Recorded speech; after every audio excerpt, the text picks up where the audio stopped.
Body member. हाँ, अच्छा।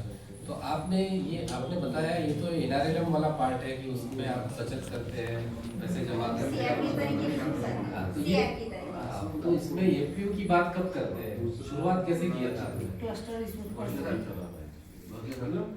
वो एफपीओ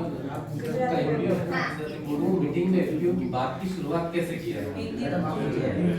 કોકિલાબેન એ ભાઈ એવું પૂછે છે કે તમે એફપીઓ ની જ્યારે શરૂઆત કરી તો કેવી રીતે આખી શરૂઆત કરી? અમે શરૂઆત જ જેવી પેલી 500 રૂપિયાની તમે શરૂઆતથી જ અમે ચર્ચા કરી ને મીટિંગ એક વાર રહીએ છીએ એમાં અમે એફપીઓ માં શરૂઆતમાં 500 થી શરૂ કરી 500 થી પછી જે બહેનોએ 1000 આપી તો 1000 સુધી 2021 સુધી અમે બહેનોને ચર્ચા કરી છે એમાં અમે સર્ટિફિકેટ બી આપી દીધા છે બહેનોને જે પણ આપણા એફપીઓ તરીકે પછી એફપીઓ ની જે અમે મરચું મસાલાની છે સર એ એફપીઓ થ્રુથી અમે ચર્ચા કરીએ છીએ હા અને કોકિલાબેન આપણા જે 19 તમે કીધા ને ગામ છે હા. તો 19 ગામમાં આ બધું પ્રોડક્શન આપણો જે મોકલવું હોય તો કેવી રીતે મોકલો છો? સીઆરપી ગામે નામ મૂક્યા છે સીઆરપી છે સર અલગ અલગ ગામના અલગ અલગ બહેનો લીધેલા છે હા સીઆરપી અને છે છે ને 9 મારે એક દરેક ગામની દરેક બહેનો લઈ જાય એવા સીઆરપી રાય બેન છે એ 3 ગામ દેખે છે બીજા 4 5 સીઆરપી છે ને એમાં અમે ગામો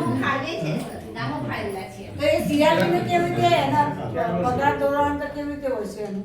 અમારે सीआरपी को पगार बेन सदगुरु સર આપા છે હા